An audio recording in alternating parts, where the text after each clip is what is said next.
Every tree has roots, every life has branches, and every adoption has a story. Some stories begin with questions, some begin with loss. All of them are rooted in love and the search for connection.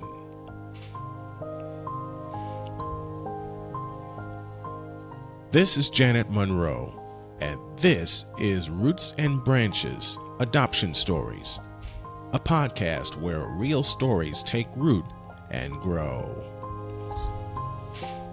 Because the more we share, the more we understand, and understanding helps us grow.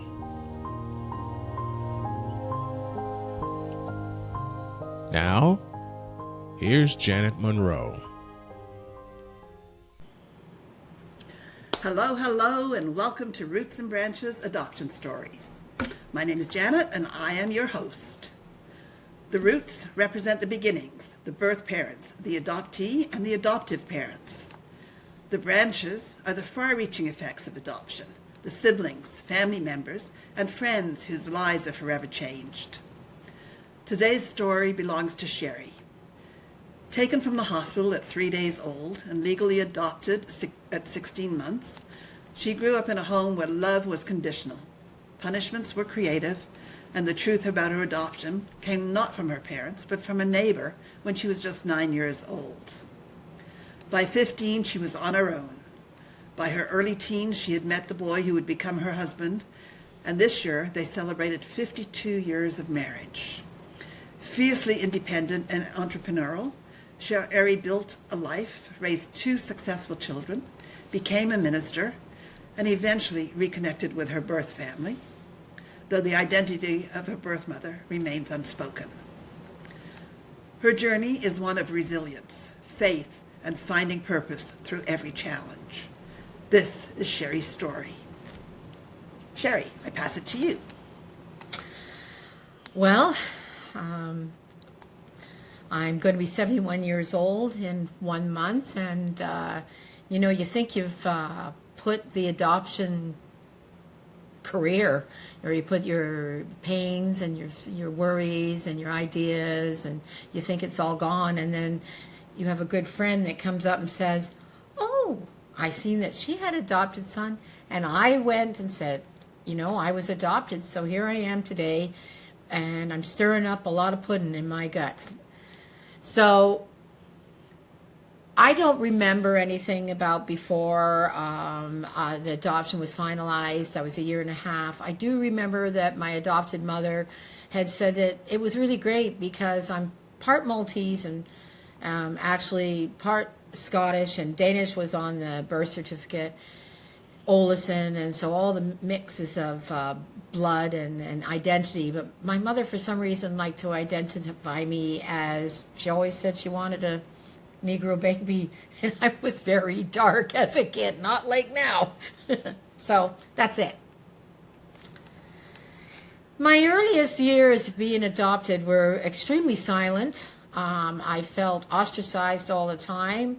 My mother was suffering her own things, as when you get to my age, you can learn that those people who were maybe harmful with you, they had, like, my mother had like a split personality. She really loved me, and yet she really resented me, and she didn't like you to go to, like, she didn't like me to go to my father when something was going wrong.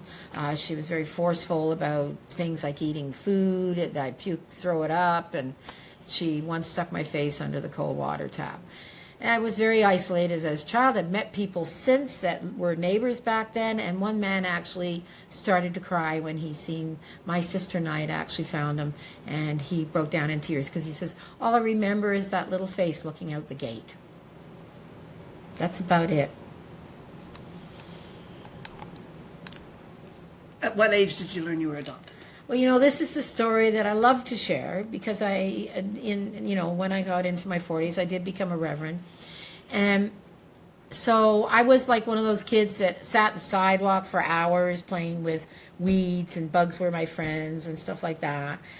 And then, so the kid next door, we were walking home from school, and she said, you're adopted. And I'm like, well, what's that? I didn't know what adopted meant. And I went home to my adopted mother, and I said to her, was I adopted? And she got really upset, and she said, yes, and you're lucky because your mother was a hooer. And I had no idea what she was talking about. I was 9 years old, and I'm like, oh, shit, what does this mean? And I was lost, really lost. And so we lived about 6 houses from the railway tracks in Aurora, and I was a sickly kid. I do remember that my adopted mother had said I was born very ill, covered in eczema, throwing up for 6 weeks. So I was a very sickly baby, and I had all kinds of, asthma and all that sort of stuff. So I think it's emotional more than physical. But anyways, so we used to be at the doctor's office a lot, and they had a big blue book on the counter, and some of us, maybe only our age, will remember the blue book, and it had Jesus on there, and it had the children around him. And when I walked out of the house, I decided to walk down the railway tracks with a 9-year-old mind, really confused, and thought, what's a hooer, what's adopted, what's all this mean? And I remembered that book on the coffee table in the doctor's office, and I thought to myself, well, this guy Jesus looks like he really loves these kids. And these kids look like they really love this Jesus guy. And I thought, I'm going to love Jesus. And I swear, as I am sitting here, he put his hand in my hand. I felt like I was walking with the guy on the book all the way down. And I've been in every church, and I have a very spiritual, soulful heart. And that's where it started. All right, so you learned you were adopted at 9. I've got a question here. My son, who was adopted, he was told basically he was adopted from the time he got with his adopted parents. They would say things, oh, you're my favorite adopted son. Or they would tell him that he was adopted because he was loved by his biological parents because they wanted what was best for him. Do you think it's good to hear about it from the beginning? Do you think it was best to hear about it when you're 9 years old, or do you think it would be better to hear about it later? Well, first of all, when you hear about it, it should be kind. Second of all, I have good friends both who had children that were put for adoption. And the one, their parents kept in touch with the parents who adopted my friend's baby. She was like 15, and she has a full relationship with her, and she knew, the adopted child knew from the beginning. And my experience in seeing people, when they know, and they know in a kind way, there was a lot of resentment around mine. There was a lot of anger. My parents hated each other, it seemed, all the time. And so I think you're better off that the child knows younger, so it grows up not... I looked different. Everybody was blonde. And I was I got a lot of gray hair, but I was a very dark child, and dark hair, I thought everything was the way it was, and then suddenly everything at 9 years old wasn't anything like I would thought it was. Still the same crap, but just a different heading of who I was. Yeah, that makes sense. So you shared that your adopted mom was creative in how she punished you and your sister. Can you describe what that was like for you as a child? Terrifying. My mom, like I said, and when I was thinking about doing this, is one of the things is I learned to do is my mom died. I was the one that was with her. I held her when she took her last breath, and she didn't speak to me even then. My sister, she was... like I said to you, my sister was a bedwetter, and my mom would shame her by pushing her face in it or doing things to shame her. With me, it was everything. Eating right. She just had a resentment for me. And, you hear stories, and some of the stories came, my dad was never there. He was gone, and he was working all the time. And I think my mother, they came from England. I think my mom held so much resentment. And then she couldn't have her own baby. So there was a lot of anger around my parents. She blamed my father that she couldn't have a child. So they find this baby, which they knew my parents, the birth parents, evidently. So she got this baby, and maybe, I don't know, maybe my dad, I think he was more part of finding me as a baby. I think he knew the birth mother at that time, because years later in my 40s, my adopted father had a heart attack, severe, and he had hardening of the arteries. He was in St. Mike's. And he never said anything in positive or negative about my birth, anything around my birth. But he was in that bed in the hospital, and he looked at me and he said, "My God, you look like your mother." So I'm almost gone on a tangent. But anyways, with my sister, Barbie, she was very blonde. She was a neighbor. They adopted. They were kind people in their intentions, because they adopted Barb before they even knew what the baby was going to be. So they were good people, but I really believe the suffering my mother had as a child, she had like a split personality. And unfortunately, I got the shit show of the bad side of her personality. She was very physical. I had hemorrhage from my nose. She hit me across the face on my nose. I went through the windshield of a car at 14. My parents never came to the hospital. Everybody else's parents were there. My parents weren't there. So there's an abandonment issue there that is huge. But my mother's resentment and her aggression towards me, and I always looked after her, quite frankly, when she got older. But that aggression and that anger that she held within herself, and maybe a bit of a split personality, you learn to forgive somebody. If you don't forgive them, you die emotionally. How about your relationship with your adopted sister? It was crap.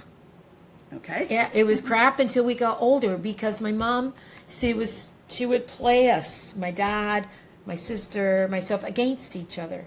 So if somebody talked to one person, you were in trouble or whatever, and my dad comforted me when there was a nasty thing happened, and I was 6, and we went to a one-room school, and my mother, no, go away from me, because my dad comforted me, and my mom would have nothing to do with me because I went to my dad for comfort. So that's taken away that love. So would you say your mom was closer to your sister? I would say probably both of them. My dad used to take her skiing and stuff like that. Not me. I don't. All right. So what kind of emotional impact did those early home dynamics have on your sense of safety and belonging? Well, like my best friend's parents were like my parents. One of them actually gave me away when I got married. As a minister, I've done 3 of their funerals. I didn't feel safe at all, which in that is probably half the reason I was so bullied at school.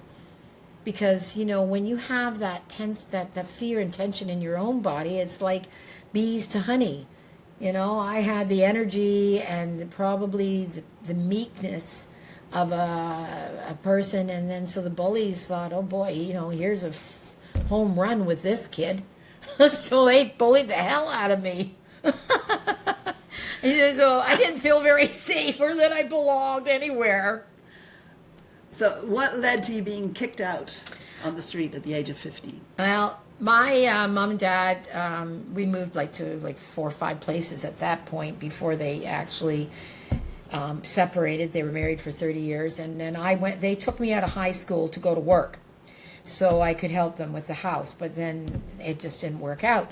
So I was working at a factory and taking the bus, and we were in a little apartment building, and I had already known Rick, my now husband, for 2 years, and I'd slip my wrist for him back then. I'd do anything. And he was a wild one. He was a kid. We were both kids. So my mother always was afraid I was going to be a hooer. And she said it to me all the time. And yet she bought me clothes that a sex worker would wear. I had things that a child, it was very confusing. Anyway, so I was in the apartment, and I had worked all day, and I decided I'm going out to see Rick, and she decided I wasn't going to go and see him. And I said, I'm working. He's my life. Basically, I'm going to go do whatever I want. And she called me a slut, and I smacked her. across the arm, and she beat me with all sorts of things. And and I never ever had touched her. And this is funny, actually. So she got all my clothes, threw them in a garbage bag, tied up that friggin' knot of that garbage bag, threw me out in the hall.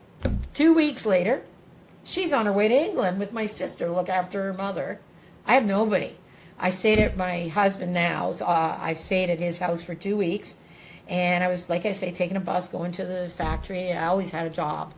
And so I just did rooms, room after room after room after room. And thank God for Rick. Who knows all the creeps out there that tried to pick me up. But he was always waiting for me at the bus stop. Wherever I was rooming, he waited for me at the bus stop at night. But my daughter said to me, because she knows the story, she says, Mom, you made a good living out of that garbage bag because you have had a commercial cleaning company for 35 years and you rocked it. So that you can look at that garbage bag as like, oh, that's shitty, or how I was just very, like you say, in your entrepreneurial. All right, so you met your future husband, Rick, in grade 8 at the age of 13. So you told me the story of how... I was sprayed by a rabid skunk. So tell that story. He was a bully, and he's not proud of that, but he was very smart, very bored, and everybody loved him. And I was the bullied one. And I got sprayed by the skunk, and everybody's teasing me, of course. And I was kneeling down at my locker. I had little white go-go boots on and a little jumpsuit. And the boy's like, get Pearson, get out there, get Pearson. So he comes out the door, looks at me, and this is God's truth. He goes, in his heart, he goes, I'm going to marry this girl. He invited me for fish and chips across the street from the public school. Actually, I guess it was a senior public school. And we walked by all the bullies and went for fish and chips. I never got bullied again. So fish and chips is a big deal to me. And so what's the secret to 52 years of marriage? Oh, sex, of course. But sex, drugs, and rock and roll. No motorcycles. It's up and down. It's colorful. We could have walked on each other a few times, but we really do have some sort of real deep-rooted love. When we were kids, it was up until maybe even like not that many years ago, we were pretty codependent. But he came from some stuff, I came from some stuff. And there's an act of compassion and really loving each other, having fun. You got that spark, I know. So you always said that you wanted to have children of your own. Since I could babysit. So what did becoming a mother mean to you personally? It meant personally to me everything. Because I don't have a bloodline that I'm sure of, even though I met the social family. They were everything to me because they're in my tummy, and then I bring them out, they're in my arms, and then they're my soul. Both of them. I had a boy, I had a girl, and they're perfect. And they're entrepreneurs, and they have wonderful marriages. And I did both their marriages being a minister. Okay. So we asked what inspired you to be so entrepreneurial, but at the time when I had to survive. You had to survive? Yeah, I've always been able to make money. I've sold, do you remember when I brought sweaters, all those sweaters? I sold everything.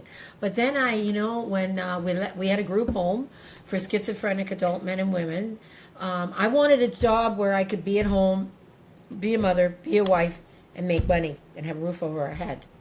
And anyways, we found a group home for schizophrenic adult men and women from Queen Street in Whitby, and we lived with them for 9 years. There were 12 of them. Some went home, so there was a few people that came in new. And back then, group homes, you just let you do it. But we were really great. Rick and I were really kind. The kids were 2 years old and 5 when we went in. I was 22, and we moved out, 23, and we moved out and came to Stroud when I was 32. And we had 2 weekends away from that place. I have storybook after storybook on that one. And then you started your cleaning business. Yeah, when we came to Stroud, I was selling water softeners, and I was working in Toronto selling the collection agency services on commission. And I went to Kingswood Homes with a bucket. I put a suit on. I had a bucket and a mop and everything in my car, and they were building the big sales pavilion. And I said they were Roderos back then, and I said, look, I can clean this place for you, and I can clean for you, and I can do it. I just don't know how to price it. Those people they helped me how to price it. And that's how my business started. I did 5 of their buildings. I did all their new home builds. My husband helped me. The kids helped me with construction cleans. And, Bob's your uncle. 35 years, and I'm going to be 71, and I'm independent. I met Janet through that, too. So if it wasn't for the cleaning business, I wouldn't have met Janet, probably. So now we get to how did you become a minister? Well, how did that come into your life? I had the Jesus holding my hand at 9. And I went in every damn church there is. I tell you, I've gone everywhere you could even think of. I was downtown, with Hare Krishnas. I've been in the Catholic Church, I've been everything. And some of them, the Hare Krishnas, they have the best food. I love that gooey food. But so I just have always had such a drive in my heart. When I got into my 40s, I found out that I had MS. I went blind in my right eye for 6 weeks. And I thought to myself, because I am industrious, I thought, what can I do? Like, I got to be active and do something. And I was looking through a magazine. I seen a picture of this guy for interfaith ministers in this program. And I went, that's for me. And then I went to India for a month. I came back. I started the Church of Truth International, a 5-year program. You had to do these courses and papers and all this. And I only had grade 9 education. So I had to go get my grade 12 English and grammar so I could write good papers. And out of 75 people, out of 2 separate programs, 6 of us survived. And one of them was me. And I just have a real spiritual heart. I mean, you can't live with, 12 schizophrenic adults for 9 years unless you're abusing them, which people did back then, okay?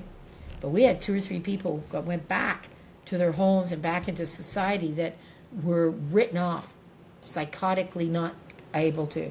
But when you are there with people and you see them who they really are. You see their soul. And you treat them like a human being, not like a nutcase, as people would call them. You treat them like a human being. If they like their toast with jam, you give them jam. If they like peanut butter, you give them peanut butter. You don't make them do what you think they should.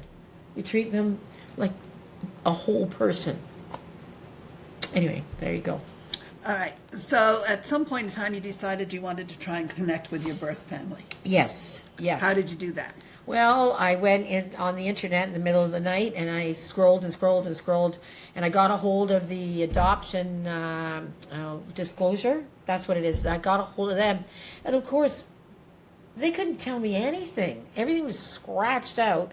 They sent me a piece of paper, and on that piece of paper, it said that my last name was on the paper in the hospital from the birth, Olesen, O-L-E-S-E-M, which is the Danish spelling of it.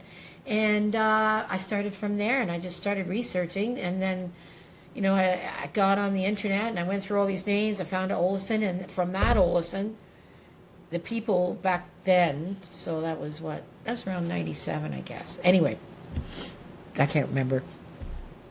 The person must have had call display on their phone, and some of the things I said made sense to them. And they gave me a number, and then those people said, yeah, you gotta be. A lot of story there, a lot of people involved. The person I thought was my mother, she wasn't. She had one son that was put up for adoption before.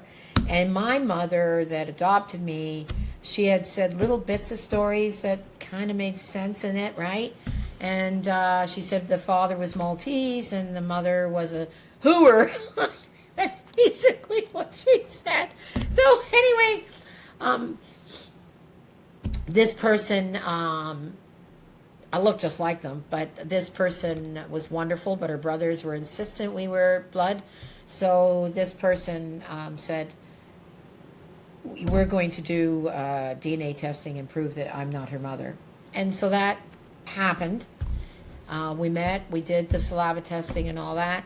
And then about a couple months later, I never looked at the mail when it came in, the email. And this person, I don't like giving the names, Nope. but this person got a hold of me and she said, Sherry, have you not seen, oh, by the way, I'm Sherry, but my birth name was Cheryl Ann, and that when my adopted parents legalized me, for some reason they couldn't keep me unless I called me Cheryl Ann. So my mother would never call me Cheryl, but my adopted mother and my adopted dad called me Cheryl. And my adopted mother called me Sherry, so that's a little sideline. But anyway, it turned out, no, she was not my paternal mother, but the forensic person is from the States. She had been doing like murder mystery stuff for years, retired, was doing paternity. I got hold of her. Her curiosity was so deep that she kept playing the game with the DNA and said, nope. You're 97%, and these are first generation here. You're definitely related to one of them. All of them, but through one of them. Anyways, and then, so then, but the person who I think is the real person, and if she's still alive and sees this, I apologize if she recognized what's going on.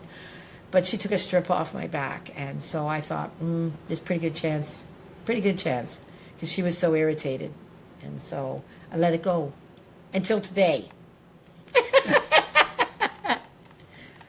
All right. So now in all this time, you said that one of the things you said the other day was that all the challenges were part of the path that was set out for you. Absolutely. Every single part of it. Because, we are not victims. We are students of our circumstances. And if we take life as being a student to everything that happens to it, there's always something you can use to help somebody else. So I wouldn't have been able to look after those schizophrenic people without that. I wouldn't have been able to bring up two amazing children with my husband if I didn't have that. I've had real big health challenges. I've had other physical. One of the people in the group home beat me up at the end. But it wasn't her fault, right? I volunteered in a men's prison in Brampton for 6 years, and I didn't take their shit because I understood, because I lived with addicts for a while. I wasn't one, but it was one of my beds I slept in, and all that stuff, and you get to see the other side of people. You get to see that, like, okay, this is what this person's giving to me. I don't need to necessarily put up with what they're giving to me. But I can have a bit of compassion for what is rotten inside. What is their pain? What's going on? Why are they acting like that? And sometimes you have to pretend you're kind and pretend you're compassionate and care just because the other person needs to see that. Does that make sense? Yes. So how has your adoption experiences shaped the way for you to show up for others in their time of need? Oh, it's the gift. It's the silver lining. And what messages would you want other adoptees, especially those who had difficult adoptions, to hear? Don't be a victim. I would say don't be a victim of your circumstances. Me being a reverend, I have heard a lot of the stories, and then they keep going back to that story. And, my kids have helped me not being stuck in the story. My daughter's a coach, and they've helped me not being stuck in the story. So I have children who I listen to. They've helped me along the way. They've honored me being this person, and they've not let me get away with things being this person. And so, just because you're adopted, there's a lot of world that can love you. They say you can pick your friends, but you can't pick your relatives. Hey, we get to pick them all. True. So if you could speak to your younger self, the girl who was put on the streets at 15, what would you tell her now?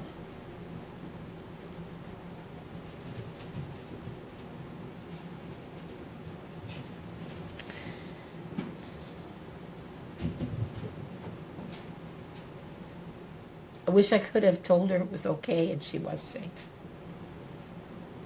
I wish she could, emotionally safe. Because there's a lot of predators out there when you're that age and you're cute as a button, 15-year-olds look. And I don't know.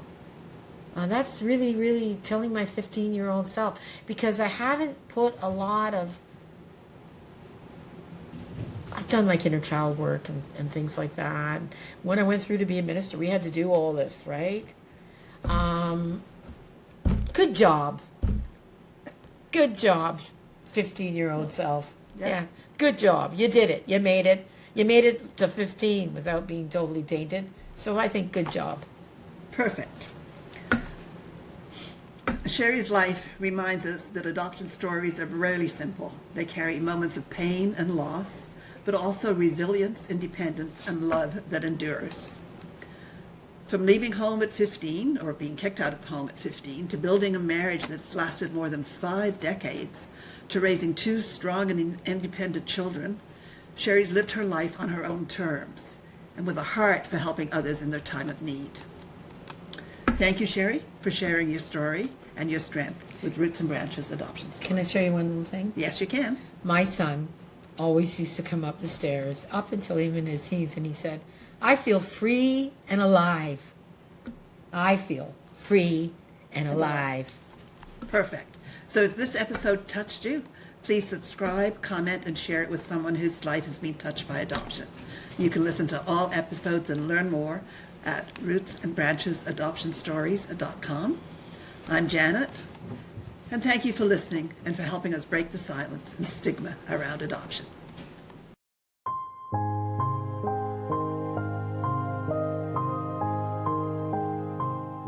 Thank you for tuning in to Roots and Branches Adoption Stories, where every tree has roots, every life has branches, and every adoption has a story.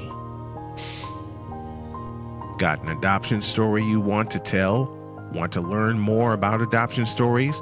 Then visit rootsandbranchesadoptionstories.com.